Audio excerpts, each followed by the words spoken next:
Good evening, everybody, and welcome to What's It Worth with...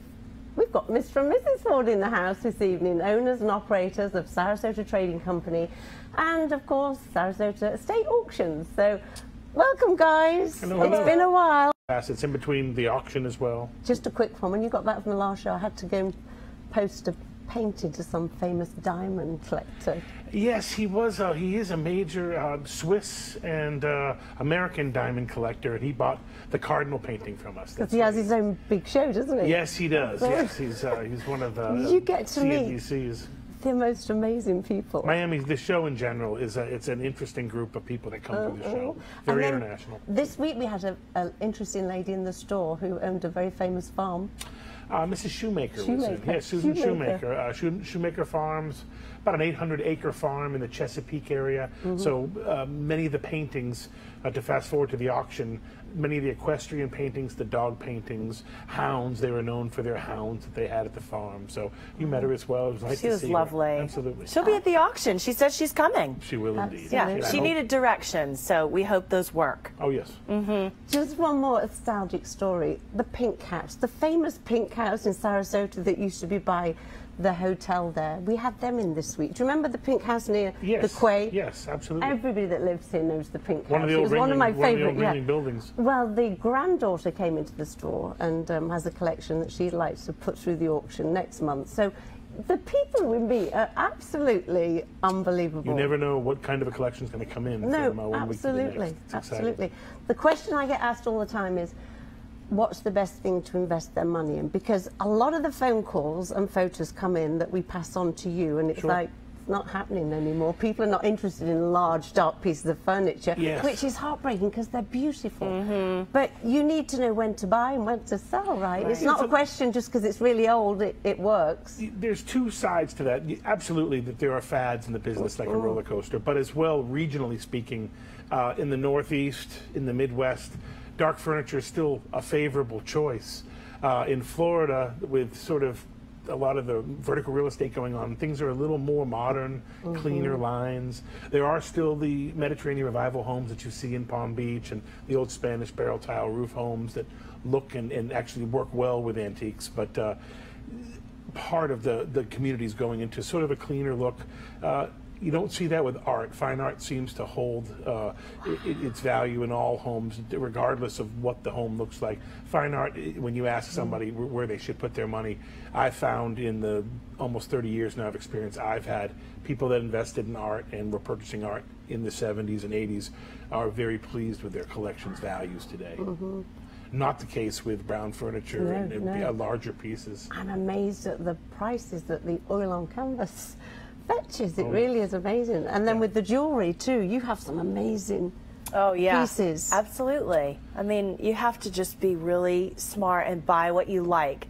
First and foremost, I'm a firm believer, buy something that speaks to you, that you like, because that is really where you're going to enjoy it the most.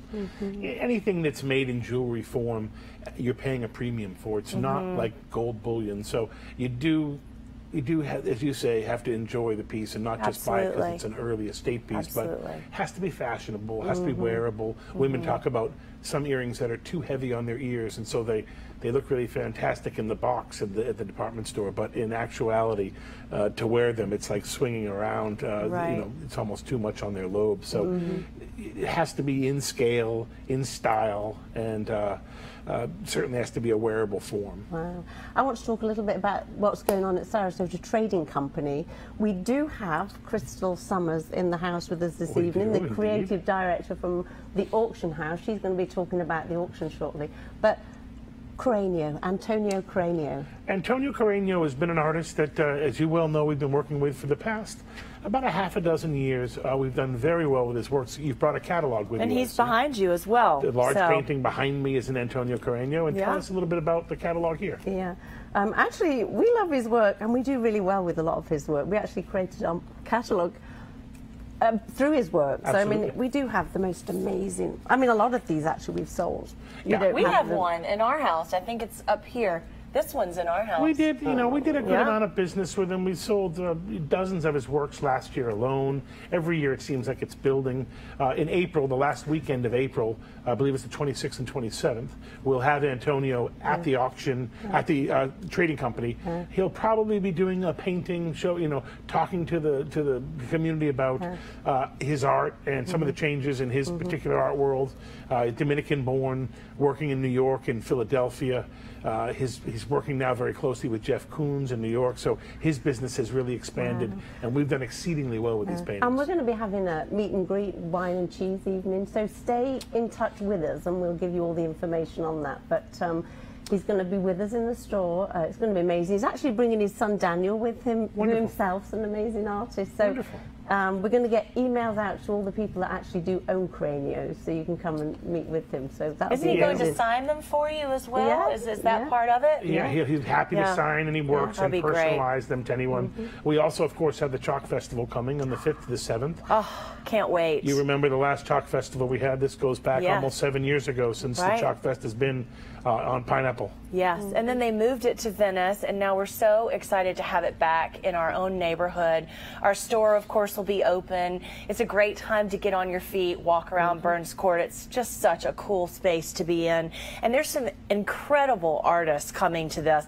We have Henry Darnell, who is his credits on films such as The Abyss, Beetlejuice, Starship Troopers, which is one of my faves coming through. These are two and three-dimensional artists yes, that these have are been all featured. 3D artists that are coming in that really transport you into their world. They use a lot of tricks in order to get you to focus on some things and then bring in the full picture. So it's going to be a really neat chalk festival. They're using pigments these days where the chalk is a little different than the common chalk that you might remember as a child. They're liquids and oils in these chalks so that they're somewhat resistant to the rains and the moisture. So they should be with us for the next month or so. Right, and you'll purchase a ticket in order to be part of this. And anybody that comes to visit us at Sarasota Trading Company with their Chalk Fest ticket will get 20% discount. So come on in the store. That's a great opportunity. Visit with us. Don't forget to like and share us on Facebook. Amazing, absolutely. We're going to have a great time with it. Apparently really it's sun up to sundown, Friday evening, Saturday. Sunday's the busiest day there. They bring children all around, and they expect, it's hard to know, but they expect anywhere from 5,000 to 10,000 people coming up and down that one block area.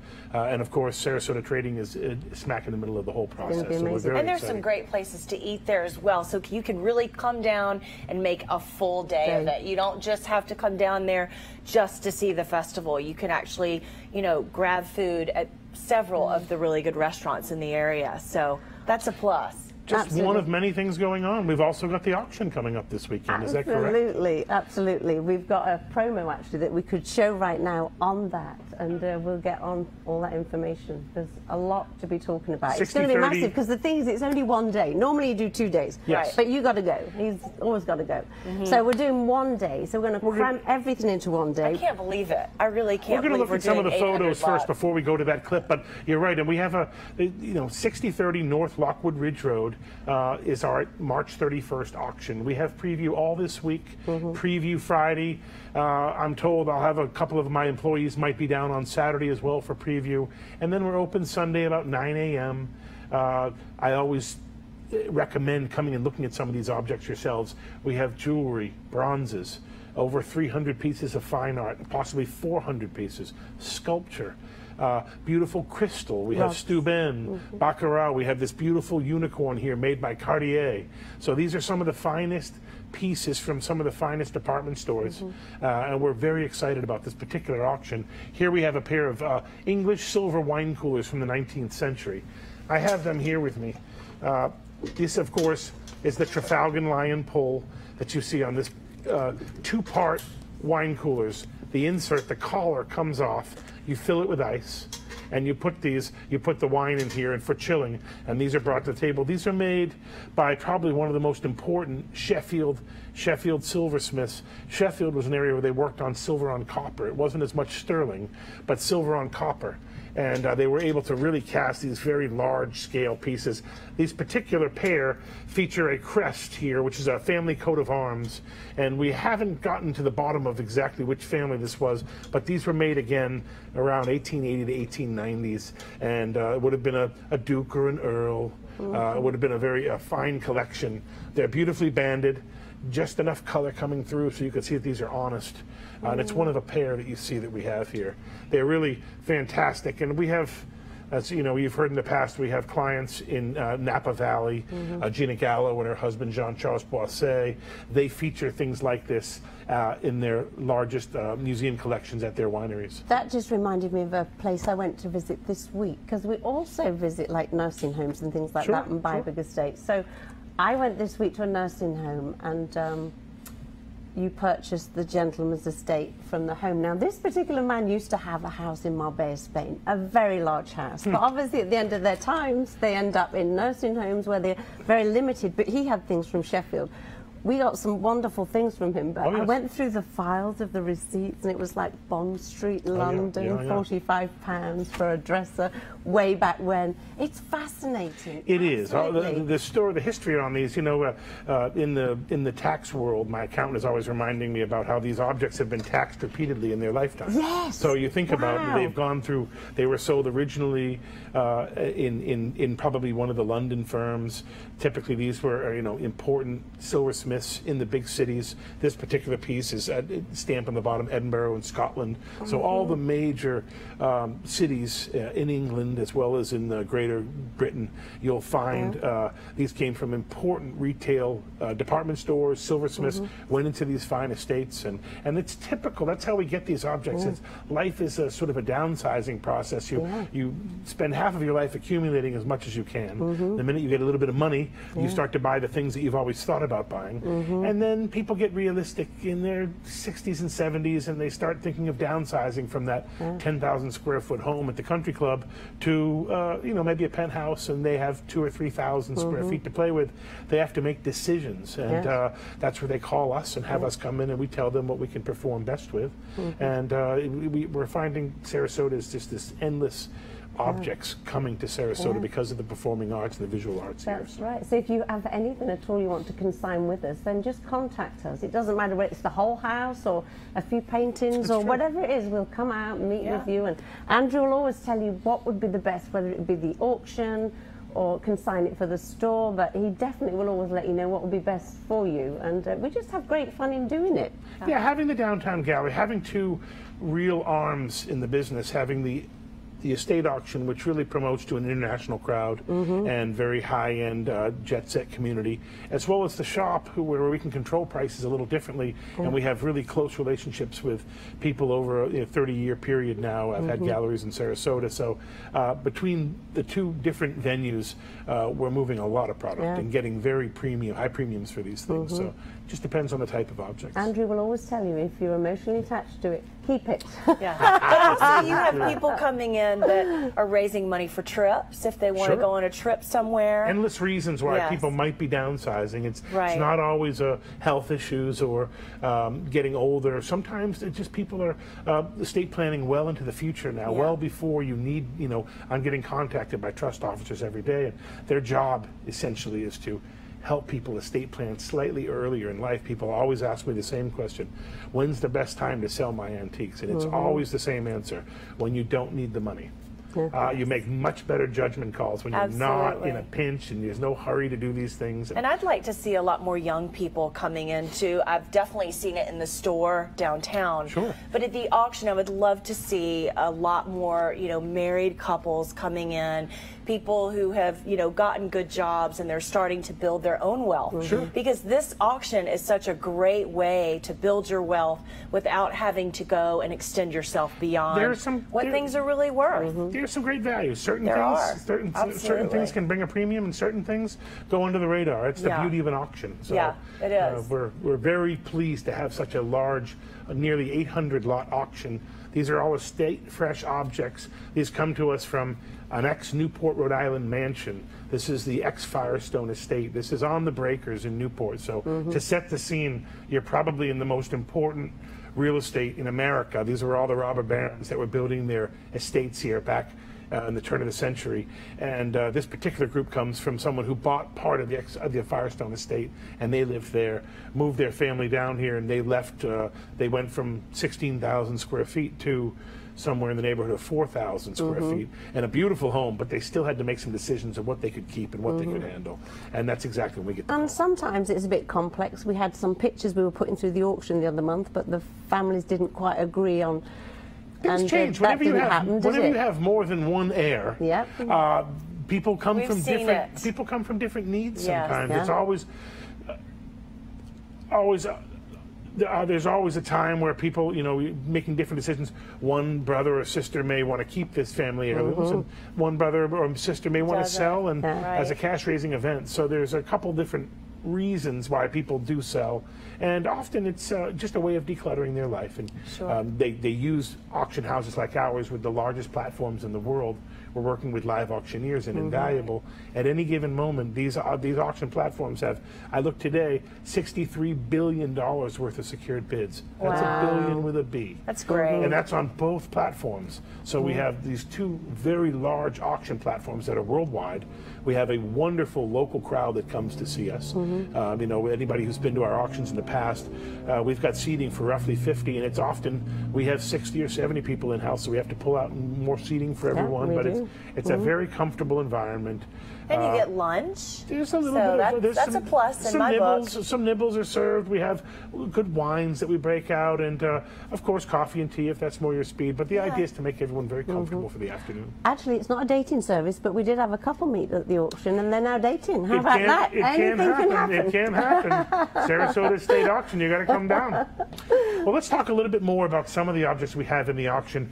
This in particular, I find extremely fascinating. This is a French carriage clock with a castellated form. It's both done in silver and in brass, and this is done by the Decoy firm in France, made in Paris. This is a Parisian-made clock, very high style. And again, you hear the word carriage clock. It has a bail, and it's meant for travel. If you were going from your city home to your country home, this is probably the way you would keep your time in your carriage. These had leather traveling cases. This one's been particularly well looked after. Now, I've looked up Decoy, the firm. They've been making clocks for 40 or 50 years in Paris. I've never seen this castellated form, so without question, this was bespoke. This was custom made for a particular order, and I would say that this is the kind of carriage clock that brings 3 and 4 times what one might expect for one. And this little button here, you'll notice if you ever look at a carriage clock and you see a button right at the top here, that's meant for a repeater. Okay, and a repeater chimes on the quarter hour, the half hour, depending on the number of hammers in the back of the clock. So there's a lot of different models that you can get. This is the Cadillac model, without any question. It's going to, anything less than a couple $1,000s tomorrow will greatly surprise me. Typically, you can see 400, 500, 600 on a carriage clock. When you see the repeater button here, you can double that.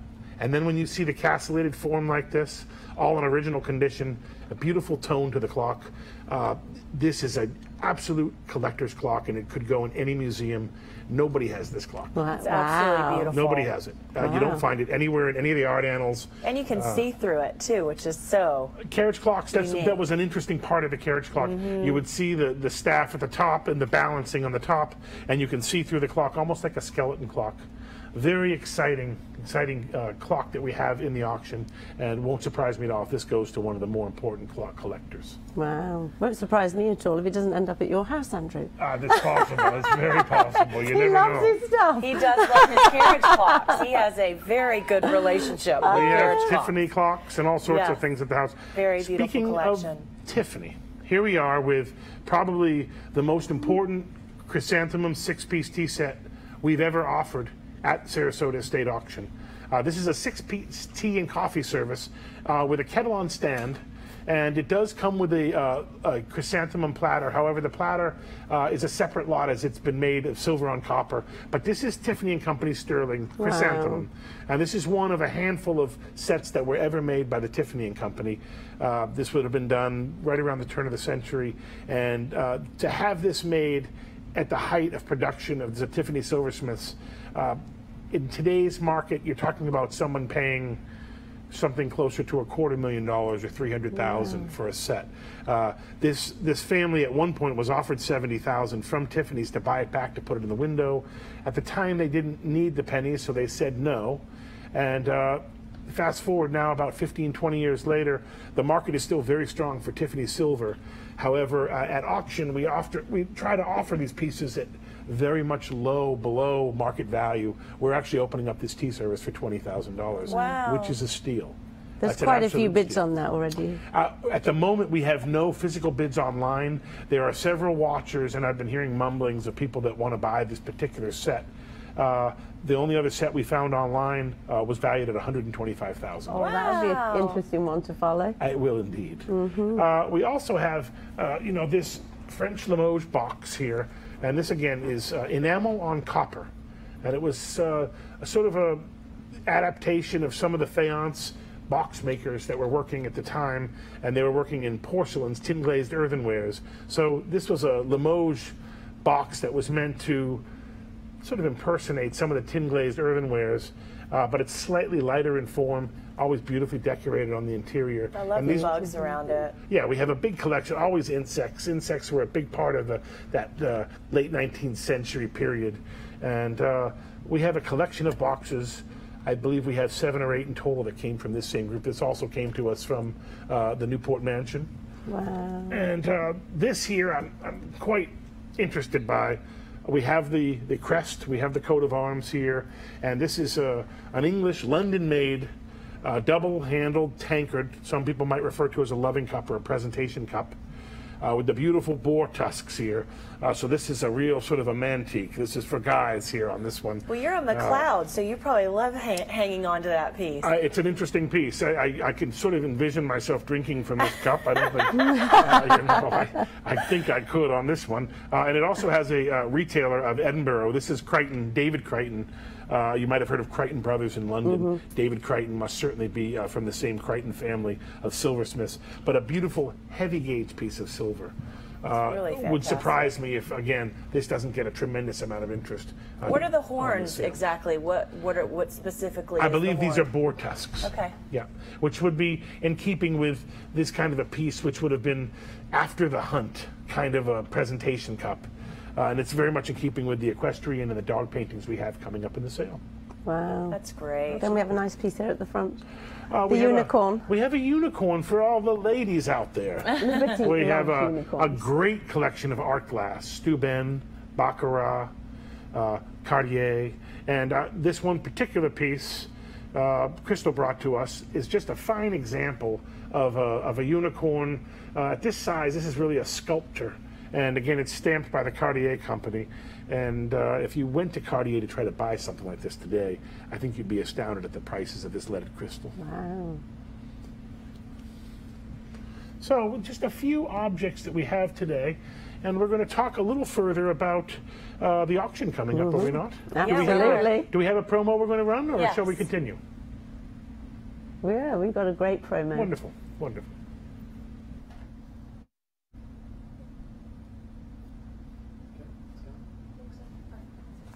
Good. Good, good, good. Good, good.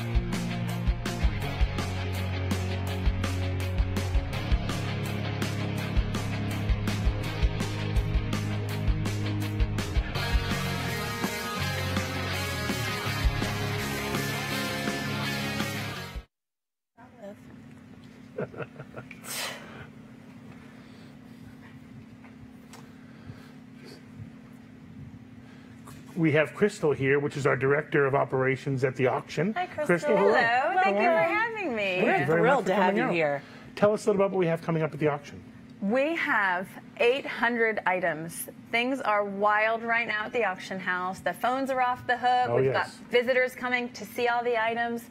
Bidders, we have over 1,000 people registered to bid.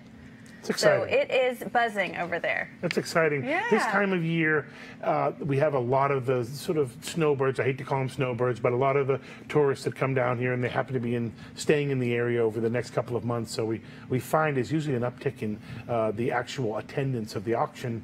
But I'm told we have an even stronger crowd than that. So we're very excited about this. Very excited. And we're kind of debuting a new model of 1 day versus 2 day. And we're excited because it's just going to be jam-packed. Yes. It's going to be a long day for Andrew. He's going to be talking, For all of us. Yes, all of you It's girls. going to be all of us. Anybody is. got a Fitbit I can borrow? Yes. Because I'll be walking Miss probably Lathrop 4 is going to get miles. all of her steps in Yeah. because she is one of our beautiful models who walks all the items around. At the auction, we try to do a little a walk around with the objects, and some objects don't work as well to walk throughout a large crowd. Sure. But going back to the 1920s and 30s, the early auction houses, they didn't work with the same social media we have today and videos and flat screen television. So the walk around process is a very traditional auction And I style. think it still lends itself today, people being able to see I didn't realize it was so big, or it's so vibrant. We had a few people come in today, and we have this Brilliac, one of my favorite artists. It's vibrant and thick and chunky, and they're like, wow, it's so bright. I had no idea. So getting in face-to-face with an object makes a big difference. It really does. And you've seen it, the sort of impulse purchases that we have at the auctions and at other auctions. We've been guilty of it ourselves, where we went to an auction and we sort of huddled before the auction and said, we want to be 2,500 and no more on this painting. Yeah. And 2,500, you have 27.5, and here I am putting my hand up for 3,000. What are you doing? And the same thing happens. So it's best to come to the auction, take a look at these objects. It's an advantage that some people that bid on the computer, because we have bidders from all over the world, so they don't have that the option. advantage. And Absolutely. they'll contact us, and that's a lot of the work that Crystal and the rest of the gang are doing during the auction. Yes, they've photographed everything. Yes, they've created a catalog. Yes, they've described everything. Now come high-def photos of the corner of a little particular point. There are these variable reasons why people have questions about certain things, and it's been their experience in the business. They've bought things in the past, they haven't asked the questions. Yeah, but it can make or break whether or not they want the item. Somebody can come in and say, oh my gosh, I saw this online, I really, really want it, and then they can see it in person and decide, maybe not, and then vice versa. Without question. But doing a big part of what we do is getting wonderful photos. Crystal's been a photographer for a long time. Taking photos, bowing. We get a lot of the idea is to get photos of every angle. The oldest adage I tell all of my employees and all of my clients are, the back tells you more than the front. And that's really a painting or a furniture kind of a term, but the bottom tells you more than the front. Interesting objects like English silver. In America, we stamp everything 925 sterling. It's all usually on the bottom of all objects. In London in particular, you can look at the bottom side of a piece of silver and not see a sterling mark and immediately think this is a piece of plate. Which I did, by the way. I did not realize but that was did you sterling. look around the rim? I've always it known always that, is hiding. I've always known that these marks here, the hallmarks, the London hallmarks in particular, are often floating up above on the neck and the collar of the piece. And so you have to really know where to look. You have to know what you're doing, which is why you're so perfect for the job. Well, we're always learning, but through handling these things, we learn a tremendous amount every auction. Definitely. So if it's not sterling, we're not weighing it. If it's sterling, we're weighing it for troy ounces. So Andrew's like, get that thing on the scale. Right? You know, it's really that's an interesting part. A glossary of terms. Someday we're going to have a program strictly based on just a glossary of terms. I need it. Okay, I do too. I think we should. And You'll have a whole group of people sitting here. You have terminology where things like rubbed, where you see a little bit of the electroplate, the copper showing through, also known as bleeding. In a painting, sometimes people call a painting that's been overly cleaned, they call it skinned or relined, which means at one point there were two canvases that were put together in a painting, means that there were extra little touch-ups that were going on in the painting. And that's one of my favorite things. I like to play detective with the UV light, and you can tell if there's been some in-painting once you get all the lights off and the UV on it. So I like to play detective. It's exciting. And don't we have some paintings with us today? We have a few more things I want to run through. Andrew gave me the freedom to pick the bits and bobs that we have on the show tonight. So I showcased a lot of sterling because we have just a beautiful collection of it, especially that we have the Tiffany. Yes. An amazing collection of glass. And then we've got some paintings and the duck decoys. So we'll finish with the duck and we'll Let's get talk to the about paintings. the duck You want to decor. get into the duck? Yeah. Okay, let's do it. It's got a fascinating history. Our head researcher was really into the duck decoys. Yes, yes. So this is his top duck decoy because it is a Lee Dudley.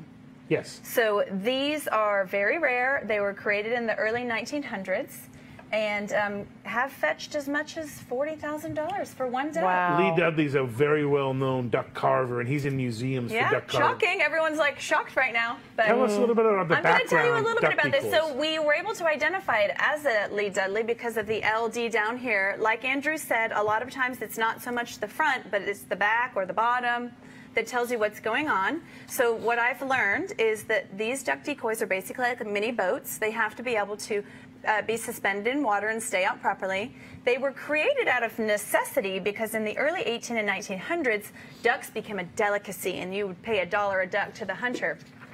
So the hunters started creating these decoys to bring the masses of ducks to the lakes so they could kind of get an easy kill. And so it started as Lazy hunters. Yeah, it started as just kind of a necessity, and then it turned into what now has become, you know, an art. People really, this is a craft for them, and there's competitions around the world. And it's one of the few things that's truly an American craftsmanship. They were saying that duck decoys aren't really a thing internationally. This is very American, which I think a lot of people take pride in that.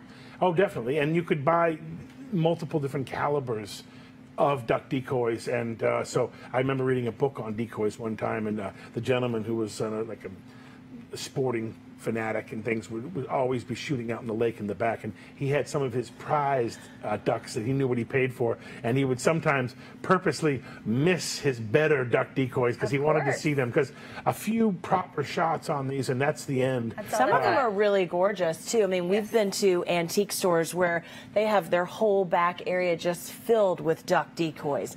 I mean, some of them are really beautiful. And that's why they're scarce, because they were meant to destroy. They were meant as target practice. And you were saying earlier that as this sort of fad became more sort of a high society thing, you saw them paying up more for the better forms, and it has to be exact to scale. It has to sit right. Again, these mallard ducks are flying 1,000 feet above, and when they see things bobbing in the water from that distance, a mallard thinks that that's a duck. By the time that they turn the whole flock around and they land in the water, even when they would finally realize that wasn't a duck, it didn't matter. At that point, they were already wet. They were relaxed, and so it's an interesting, and it ties in. We're not selling guns typically at the auction, but the last few sales we've put a few long rifles in the sale. You have one at the store too down at Sarasota Trading. You've got a nice long rifle as well. We do. We have like a Kentucky rifle down there. So these are just a few of the wonderful objects that we have upcoming in this particular sale. 11 a.m. March 31st, that's Sunday, a couple of days from now. We'd love to have you all out. We have seating for 50, 60, 70 people. Again, lunch will be served. There'll be fine wines. We'd love to have a great crowd. All you need to do is bring down your checkbook and bring a driver's license just so we know who you are. But let's talk quickly about this last painting before we wrap. I'm going to bring us over to the painting. This is a beautiful Buchanan. I'm going to let Andrew talk a little bit more about this English artist. We're gonna have to close this one. This is an English artist, a Royal Academist by the name of Buchanan. He did many of these early ruin scenes, and this particular form is a round painting done around 1855, signed lower left. And it's just one of many of the pictures that you can find at our auction house. I really appreciate you both coming out tonight. We've had a great time doing this. Come on down to the auction, 11 a.m., and like us on Facebook. We'd love to see you follow. And Instagram. We're on Instagram. We appreciate it.